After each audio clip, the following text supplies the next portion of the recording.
Wrist check, I am wearing the Seiko Speed Timer 41 Colonel Pogue, and I want to feature Squale today. I haven't had a lot of opportunity to feature this brand over the years, but it's a brand that I think offers quite a bit in that entry-level luxury segment of the market.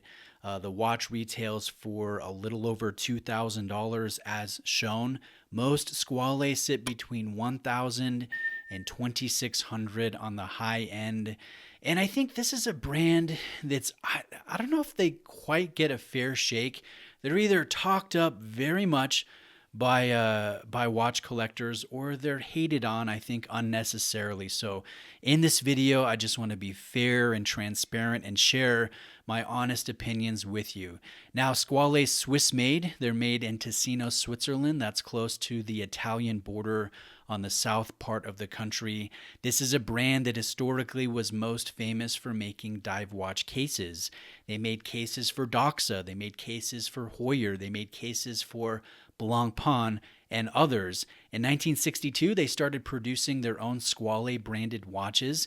And today, Squale, they specialize in celebrating those sport watches from decades past that were so successful for the brand in the heyday of the 60s and 70s, and this Sub 39 is right in that vein. It's not a reissue, it's not a one-to-one of any particular watch, but it does blend retro styling with contemporary elements, and I think it is surprisingly good.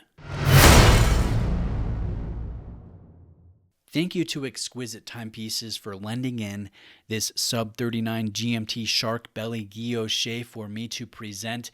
It's because of this family-owned AD in Florida that I have access to so many awesome watches. They carry over 60 different brands, so if you're shopping for a new watch, definitely check out Exquisite. A link is below. Now, taking a closer look at this Sub 39 GMT, we have a 40.3 millimeter overall diameter, but that's to the outside edge of this bezel that flares out from the case side a little bit.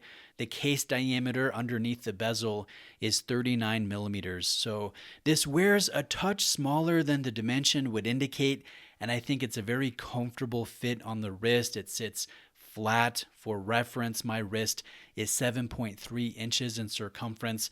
I like the fact that the bezel protrudes slightly. It doesn't come out too far, but it's easy to grip. It's easy to rotate in either direction for this GMT index. Now, I also enjoy the classic jewel-shaped thread-down style crown. I think the shape complements the kind of flared out lug style as you see from the side profile.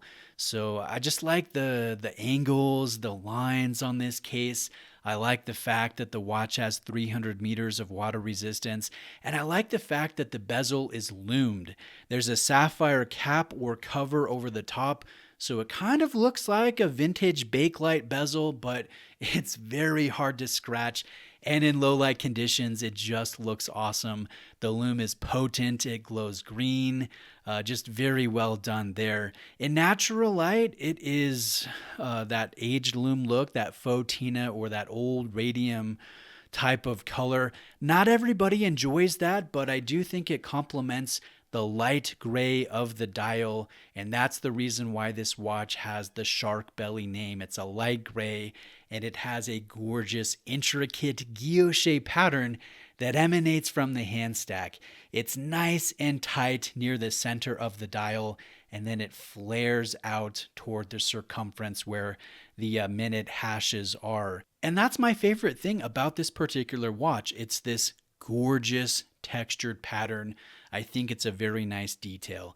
Now, the hand finishing is really clean. You don't normally see this level of, it's not perfect. There's a couple imperfections here and there, but you don't normally see this level of execution at this price. It's better than a Breitling I recently filmed that cost more than double this one. So I want to give Squale some props and mention those little elements. Now, inside the case is the Sellita version of the ETA 2893. It's a classic dual time movement, or some refer to it as a collar style GMT. You can't see it through a closed steel case back. Now, this Sub 39 comes on a Tropic style rubber strap. It's nice and long, it's supple, it's comfortable, and it does not have a generic buckle. This comes with nice hardware. It's polished, it has the Squale logo.